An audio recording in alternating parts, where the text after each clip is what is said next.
Hello, I'm Allan Bonner, and welcome to At Issue. Boy, I mean, how many 12-year-olds are ready to make that decision? Does everybody get it? Do 10% miss out on it? Well, what's your thought? Is it the patient? Is it the family? What's your core of the use of the word disabled, or what is your observation about that? Do they have the mental capacity? Do they understand the implications? Modern medicine and healthcare means we're living longer than ever. Even cardiac arrest, cancer, and AIDS are no longer death sentences. Technology can keep a person alive even without the ability to breathe or eat or drink. So many of us end up caring for elderly loved ones for much longer than we thought, and for longer than the previous generation did. Experts in the fields of medical and bioethics agree that the issues of infanticide, euthanasia, and assisted suicide will prove even more important in the years to come. We can expect an even more emotional debate than we've had in the past. But with this debate and power to keep patients alive comes great responsibility to both society and to the individual. So more and more of us are having to deal with the issues of the life and death of a family member and quality of life issues on a daily basis. So let's examine just what it means to let a loved one go. Sometimes, of course, the dilemma, I think, that Hugh well articulated is you can keep somebody alive, but the quality of life or their humanity or their evidence of their being human is not there. This is a bioethical issue, I assume. Thoughts? Well, it's tied up with the understanding of euthanasia. Hugh's description of a good death is, I think, a perfect definition of a good death, euthanasia. But of course he's involved with the Euthanasia Prevention Society. And that suggests that this is something to be avoided rather than something to be worked for and welcomed. Well, now here's the added burden. A study in Alberta of 100 terminally ill patients said 80% of them thought they were a heavy burden on their families. Pain wasn't so much on their minds as being a burden to others. Does that surprise you, or do you see that reaction? I'm not surprised. I wouldn't myself want to be a burden. And I don't think this is something to wring our hands over. I think it's part of being a social species and I don't think altruism is something terrible.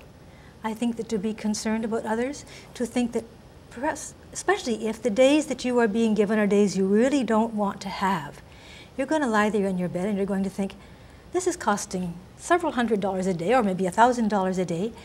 I don't want these days. Your thoughts and your choice. Hugh, you would have a different perspective, perhaps. Well, I look at it this way, and that is to say that, why is it for, let's say, teenagers who are feeling distressed, who are feeling the burden, and who are wanting to end their lives?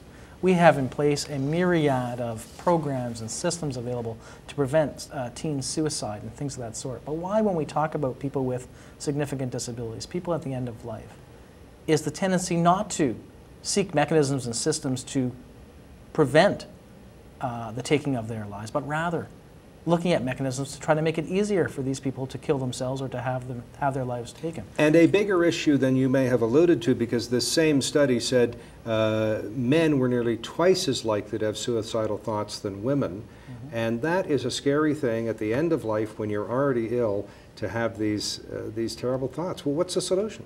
Well, I mean, the issue of burden you raise is an important one, and the notion that we should be feeling in ourselves as if we're a burden to others speaks to the bigger issue about what we value as a society. And if we as a society are going to come together and say, look, we value all human beings, we value all of our members, and we're going to do what needs to be done to support them, to care for them, to provide appropriate palliative care, appropriate community care and intervention.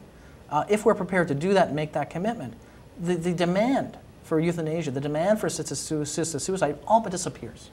Who gets to decide how much pain is so much that euthanasia is an option? Is it the patient? Is it the family? Is it the physician? All of them? Really, it's society. We as a society need to make a choice as to whether or not we are going to go into the business of state-sanctioned killing.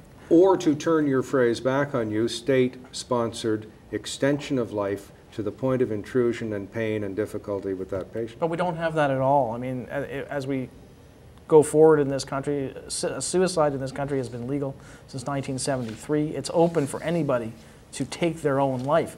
This is not something, of course, we encourage or recommend, but it's an option. It's not fair to say that there's state-sanctioned extension of life. What there is an ever-increasing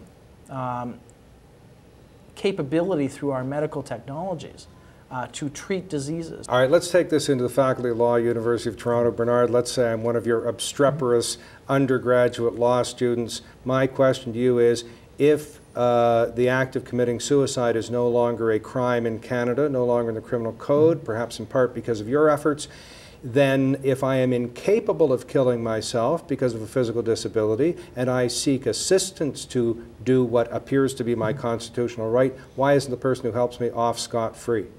Because 5 of the Supreme Court 9 justices felt that permitting that would be the thin end of a wedge. It would realize all of Hugh's worst fears, that the supposition that disabled people, elderly people wanted to die would be applied to end their lives against their preferences. Can't make a charter case to get help? Well, it was a case under the Charter, and the dissenting judges, led by the, interestingly, the 2 of the 4 women justices, saw it in different terms of the individual's ability to control their own lives. I'm Allan Bonner. See you next time.